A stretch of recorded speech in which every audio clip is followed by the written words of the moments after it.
na yung talagang hindi naapektuhan na may kaya naman, okay na rin siguro.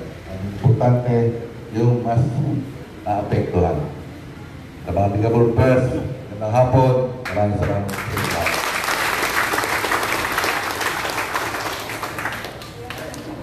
Okay, salamat po. Okay na sisi. Ayan, sige. Ang hihingan din po natin ng mensahe ay ang ating pangalawang punong lalawigan, Vice Governor Billy N.C. Alvarado.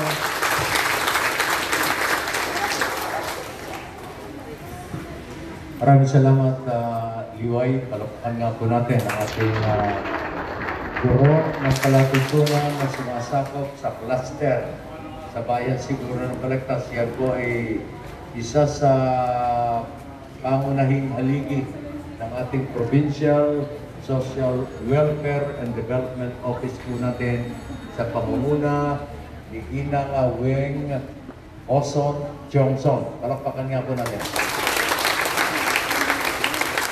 Nais po natin bigyan ng pagkilala ang lahat ng ating bumubuo ng Sangguniang Barangay sa pamumuna ni Kapitan, dating kagawad dito si Kapitan, nasa ba si Kapitan Jojo?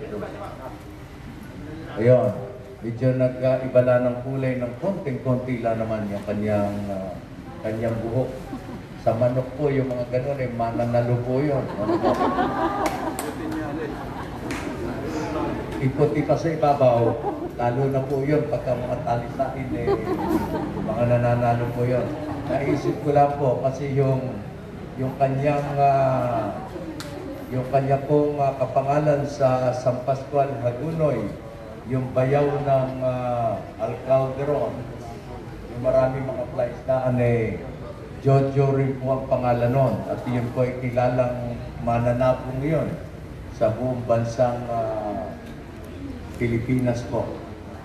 Sa ating pong butihing alkalde, palakpakan nga po natin, si Kaibigan Junior, katulad po ng ating Pangulo, Rodrigo Roa Duterte, ayaw pong patawag ng Pangulo. Ang gusto niya ay Mayor. Ito pong si Kapitan, ayaw din niya kung pwede lang tawagin siya Mayor, kaya Mayor na Kapitan pa. Kapitan Junior Gonzales, palakpakan po natin. Ang kanya pong butihing mga sanggunian ng ating bayan, hindi ko na po isa-isahin. Mula po kaninang umaga nang magsimula kami sa barangay, ito po kasi Pansyam. Nagsimula po kami kanina sa barangay ng Panghinay. Sa Panghinay, doon po kami nagsimula kanina. So ito po yung Pansyam na po na dinalo namin sa ating bayan ng Balagtas. Sa totoo po, ang sabi ni Mayor, sa 21 bayan ng Bulacan at 3 syudad, halos lahat naman po ay, talagang lahat ay tinamaan po ng bagyo. Hangin, tubig, yung iba po ay mas malala, katulad ng Hagunoy at Kalumpit.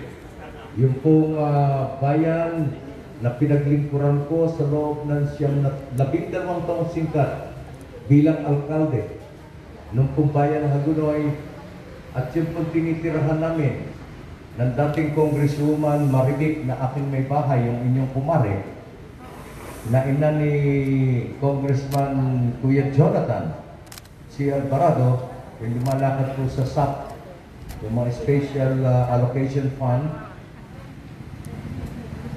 Yung pong aming bayan, mula pa lamang sa yung pong dalawang yon, nang unang magpatapon po ng gabi, ng sobrang tubig ang ipunaw.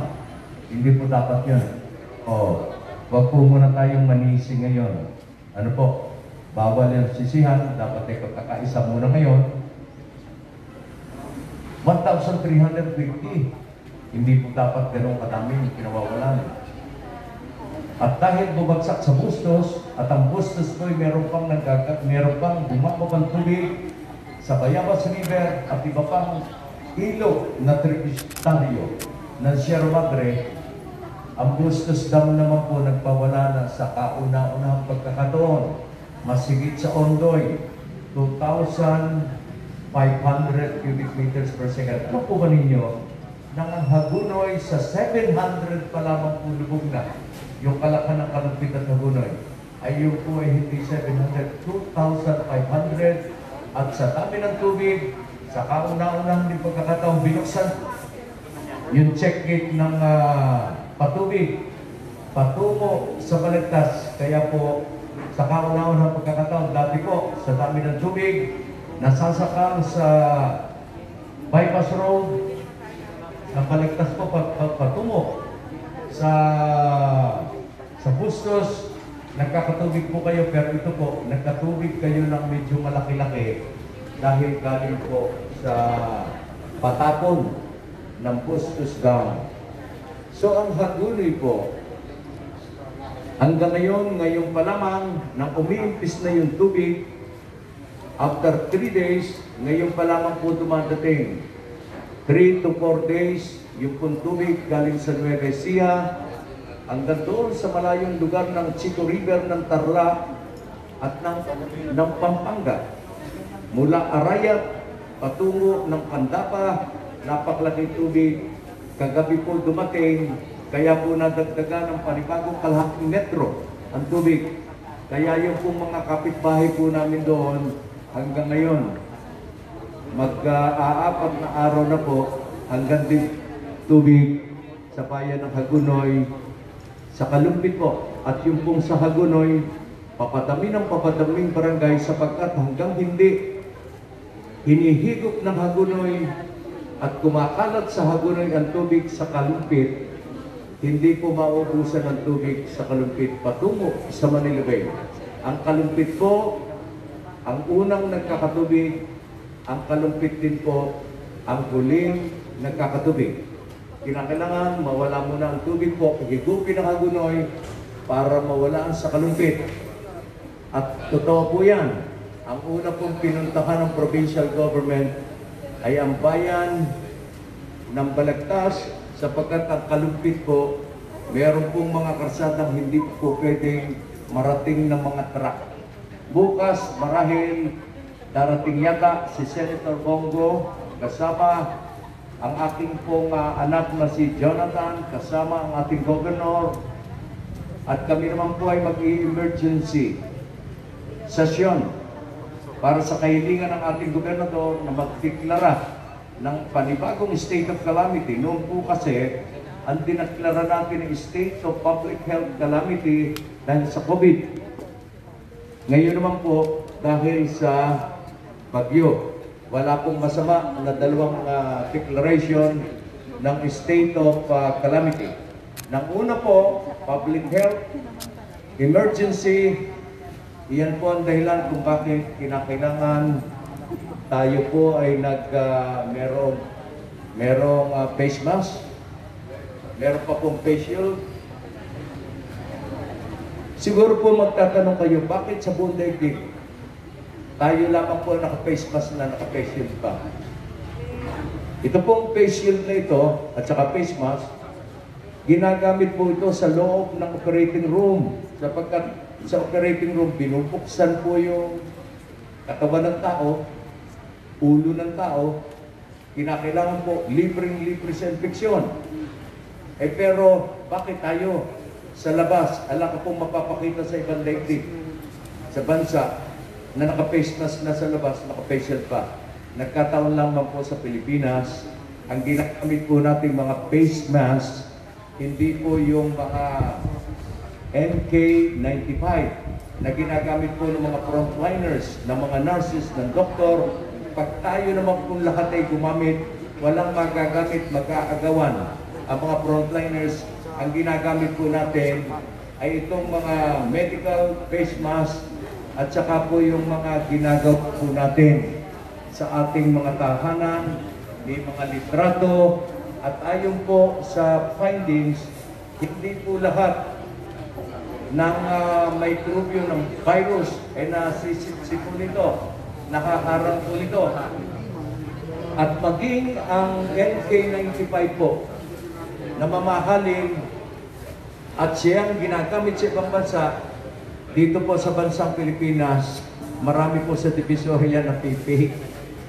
Kaya po, tayo para sigurado, may face mask na po tayo, meron pa tayong face shield, sinasabi ng ating gobyerno, maghugas ng kamay, magsabon, mag-alcohol, mag-social distancing. Kaya kami po ni Governor humihingi ng paumanhin. Gusto namin kayong kamayan. Gusto namin kayong tapikin. Pero kami po yung nakasiyang ng lugar mula pa kaninang umaga. Paano po kung kami hindi pa nag-alcohol magkalipat-lipat? Kawa-awa kayo, kawa-awa ang ating pamilya, yung ating mga apo. Nako, kinakailangan po, inaalagaan po natin yan. So yun po ang dahilan kung bakit tayo nag-iingat at tayo pinatutuwa. Dito marahil sa pong lalawigan din ng Bulacan, ayon sa balita sa araw na ito, 0 case daw po kayo sa Balagtas. Alaraw pong natalang issue na kaso na merong nagka-COVID sa araw na ito. Palakpakan niya po natin sa pamumuno ng ating alkalde, sa pakikiisa po ng lahat. At dito, pansyam po namin pinuntahan. Burol first, nagaling din po kami sa Burol sa Resort. Pero dito lamang po kami nagtungo na mukhang 100% na nakaupo sa silya, lahat ay naka-face mask, lahat naka-face shield pa. Palakpakan nga po natin.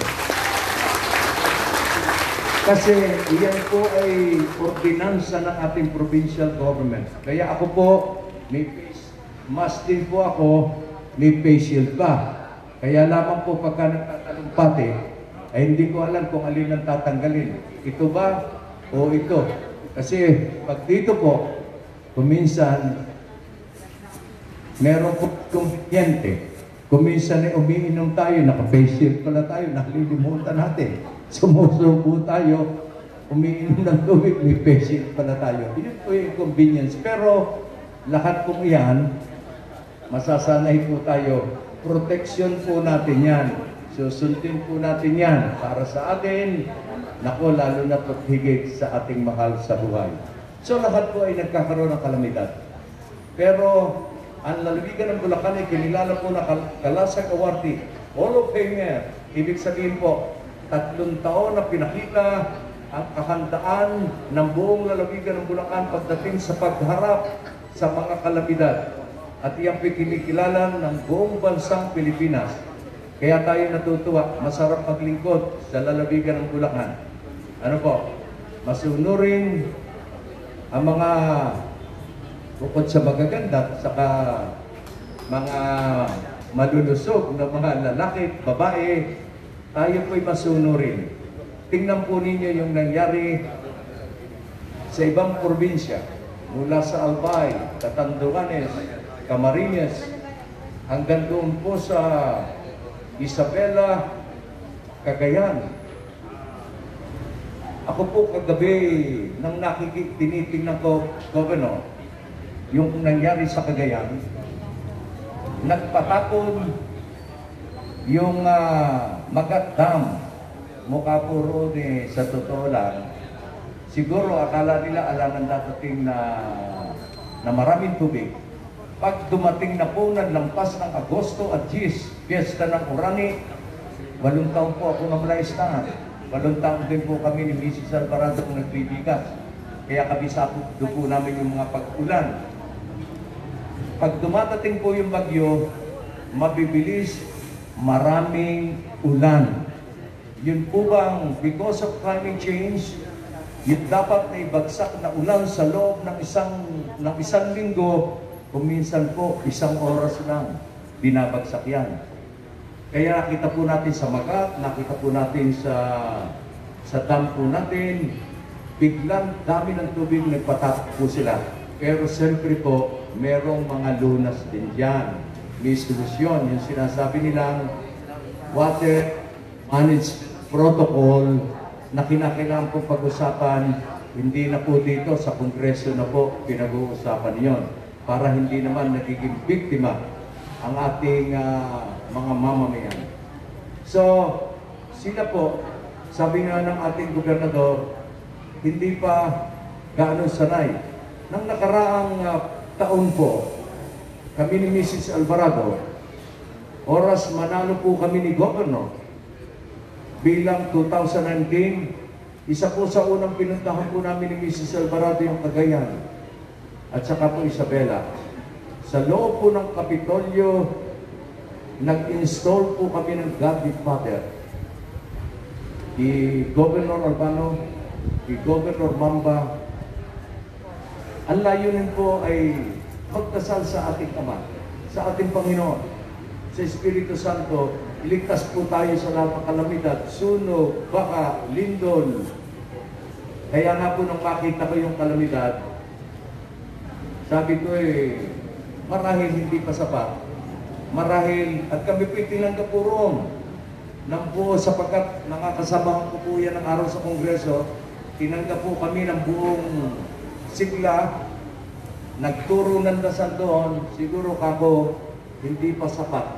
Baka nag-iintay pa ng dagdag na pagpapago para sa ating ugali, para lumapit tayo muli sa ating Panginoon, na siya po magiging buod mamaya ng sasabihin ng ating gobernador.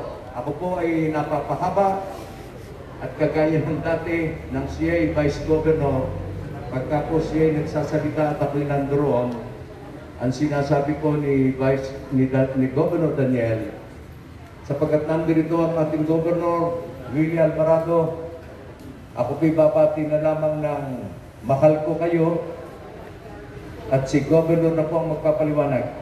So, ito po'y napahaba ako sapagkat panghuli na po namin ito. Pagkatapos po nito, magpapahinga na rin po kami para bukas naman, panibagong araw, sapagkat nandito po ang ating Governor, yung pong mas maraming masustansyang paliwanag, bahala na po ang ating minamahal na Governor Daniel Fernando.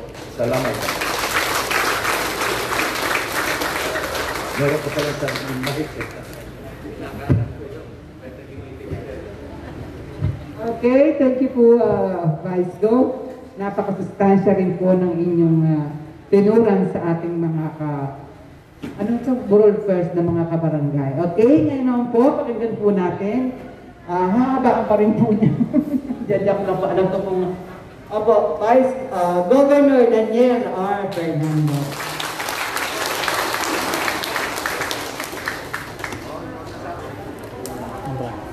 Thank you.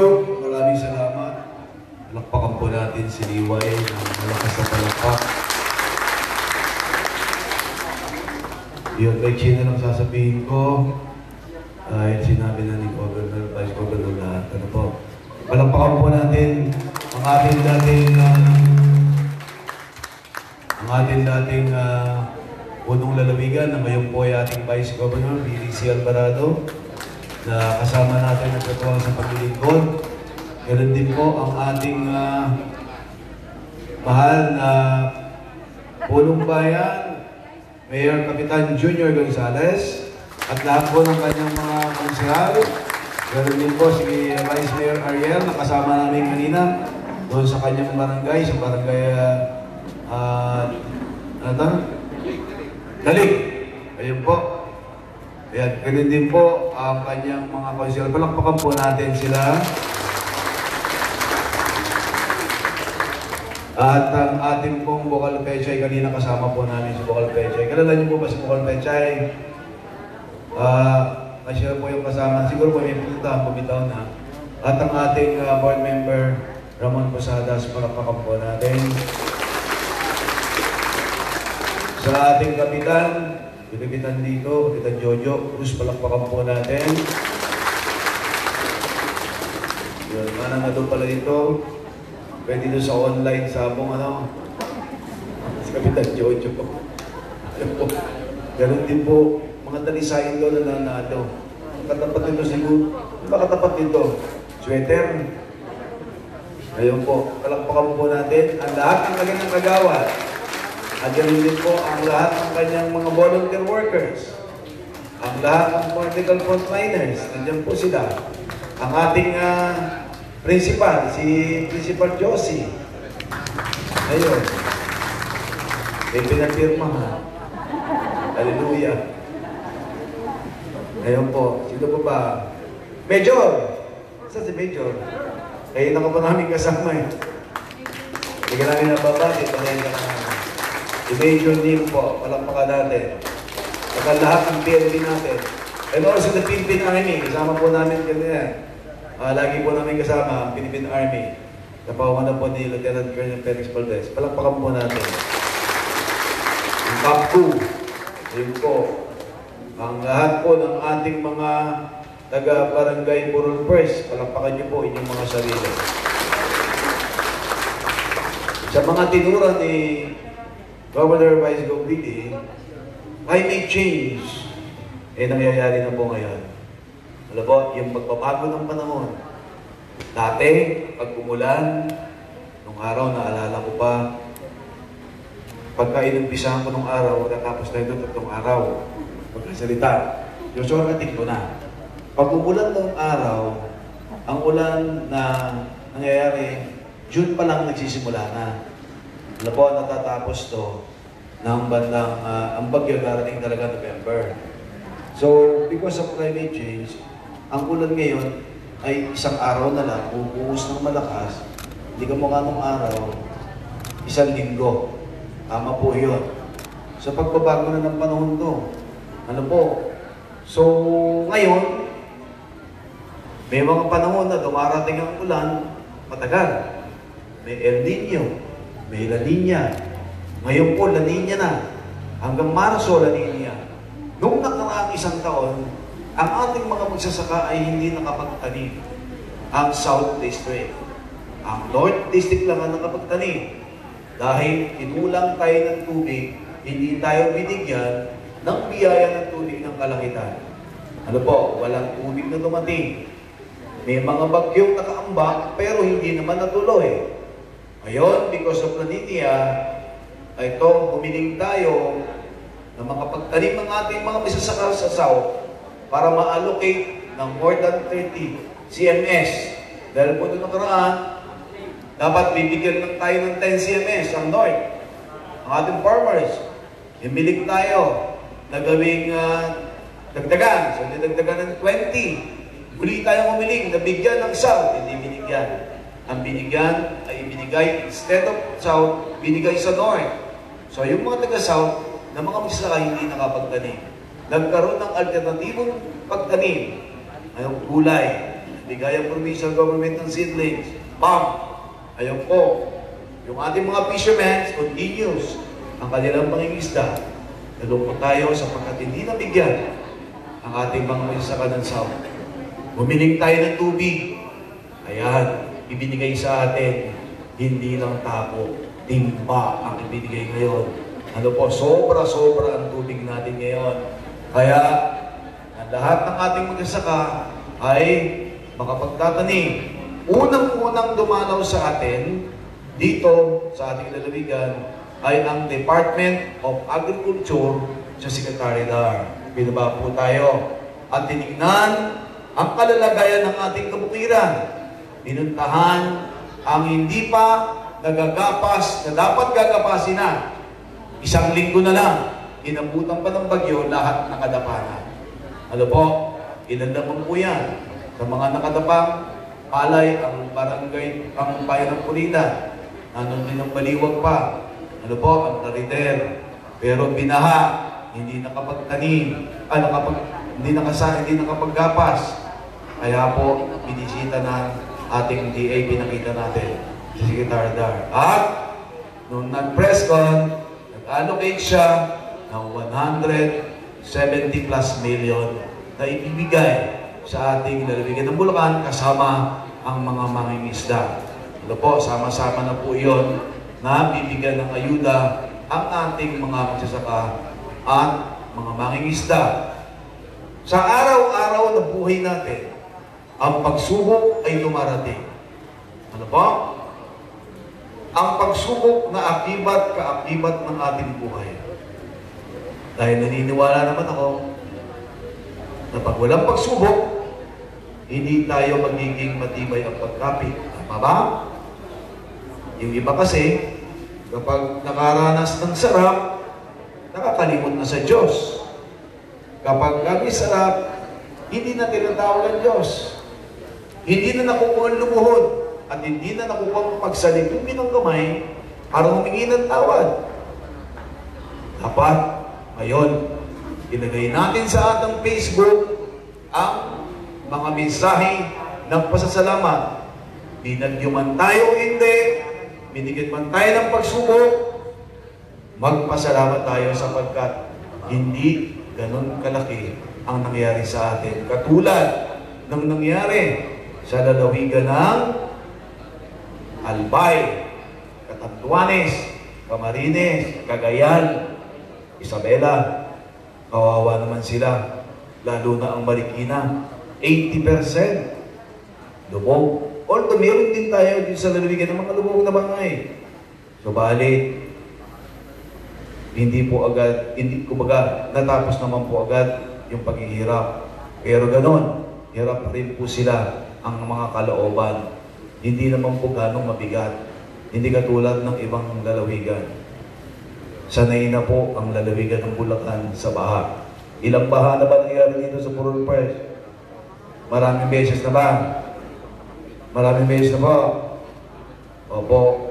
So, sanay na tayong bumangon. Sanay na tayong bahain.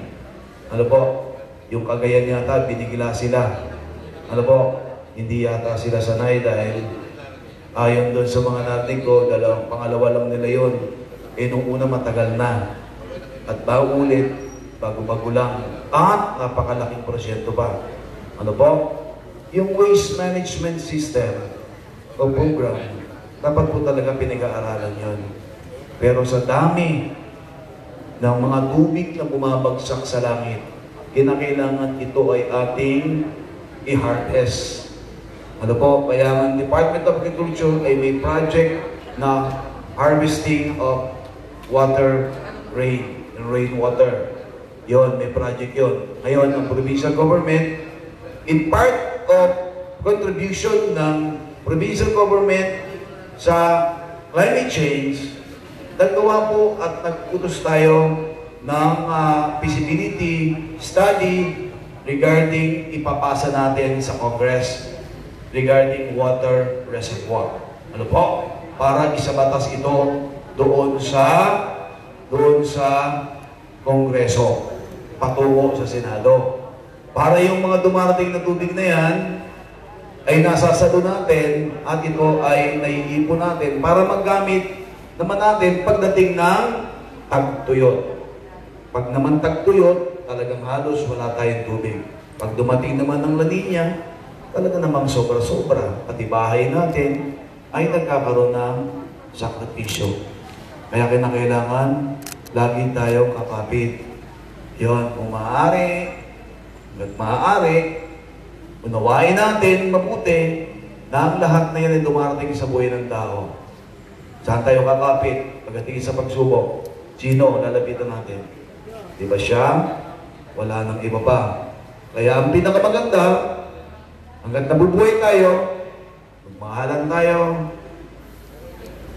magyakapan tayo, magpunihan tayo, at humingi tayo ng tawad sa Kanya. Iwasan na natin ang manira ng kapwa, lalo na dyan sa Facebook. Itong paglabas ng Facebook, naging open. Di ba? Yung freedom na magsalita doon sa Facebook. Although mayroong itong mga batas na ginawa, pero yung iba, hindi pa rin matigilan. Pero kailangan maging disiplinado tayo sa mga ilalagay natin. Pero pinakamainam pa, ang gawin na lang natin para maging good karma tayo, ilagay natin ngayon sa ating mga mensahe sa Facebook, Panginoon, Ama, salamat po.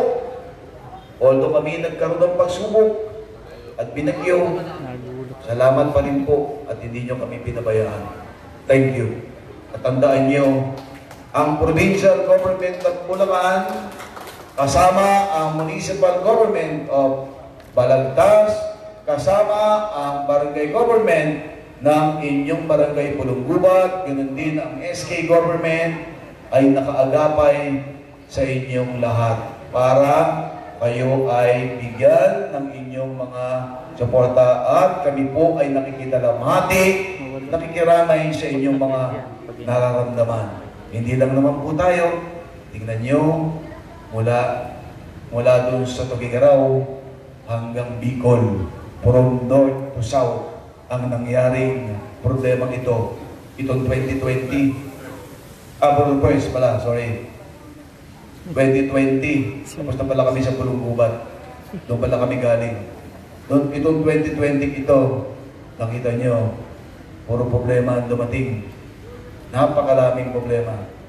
Pagputok ng Taal, problema sa Pinong Piler, hanggang ngayon inimbestigahan. ASF, alam nyo ba yung ASF? Tapos dumating ang Rolly. Dumating itong Kinta, Pepito, ito na, Ulysses. Pagkatapos, ito pa nangyari, pagbaha sa iba't ibang lugar. Idalangin natin, yung nakakatakot sa lahat. Huwag tayong datna ng matinding lindol na nangyayari sa ibang lugar. Sapagkat yan, baka hindi na natin kayanin. Ano po? Kaya kapit-kapit tayo. Yung sama-samang panalangin at pagdadasal, yun ay malakas. Dahil ika nga, narasaad sa ating Biblia, ang nananalangin ng sama-sama ng karamihan ay mas nandun ako. Di po ba? Sabi niya yan. Agree ba kayo? Opo, sinabi yan sa ating banal na aklat. So sa inyong lahat, Buron First, mabuhay po kayo at lalo po tayong magpakatibay sapagkat hindi pa tayo tapos. Andyan ang pandemya. Andyan pa. Mag-ingat po kayo. At lagi po naman kami nakatutok sa inyo. Sa December, ayon sa ating PDRRMO, 3 pa ang darating na bagyo. Pero, I'm sure, at alam namin, ano po, ayan, Vice Go, the Governor Willie, sanay na kami dyan. Pagdating ng December, ihinayan, sapagkat itutulak yan ang hanging amihan pababa. Dahil ang amihan, umpisa ng December, matatapos ng February. Ano po, after ng piyesta ng Santa Maria, Bulacan, natatapos siya. So, sa diwang yan, maraming salamat po at alam namin, kailangan nyo ng maganda dahil para makapagsaing kayo. Thank you po. Pagpalayan po kayo. Tayo lang po may kasama.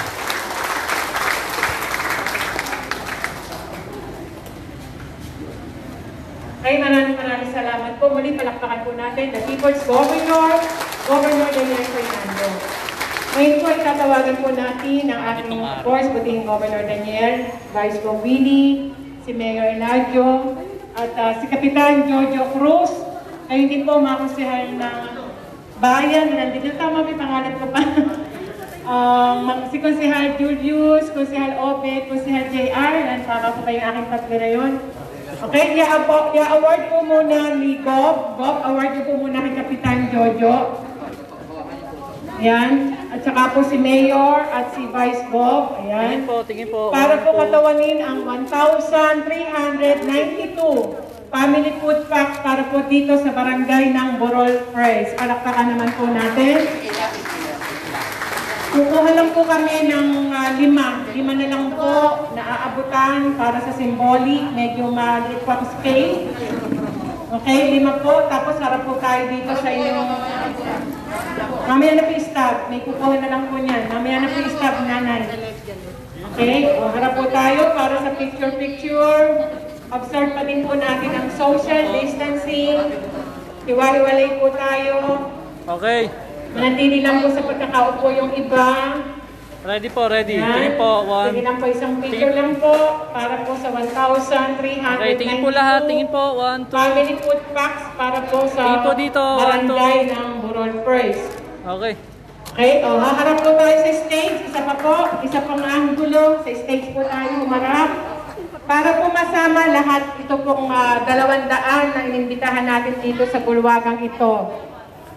Okay? Pagkatapos po ng picture-picture, manatili lang po kayo sa inyong upuan. Okay, ready Kaya po. lang po yung mga Tingin po. stabs na 1, pinamigay po nung Sabado at Linggo sa inyo. Ready, 1, 2. At pangungunahan po ng mga kagawad, LLN, mother leaders, DHW at mga barangay tanod na nandito. Sa pangunguna ni Kapitan Jojo, yung pagbibigay po ng family food pack sa inyo. Yung iba po ay mamaya, alam ko po, nilagyan ng batch ni Kapitan. Pagkatapos po ninyo, may iba pong kukuha. Yung iba naman po ay dadalhin sa mga bahay-bahay, yung medyo malalayo po na naging apektado ng Typhoon Ulysses dito po sa barangay ng Goroy Forest. Okay? Sa punto po ito, mula po sa pamahalaang panlalawigan ng Bulacan, sa pangunan po ng ating buting Governor Daniel Fernando.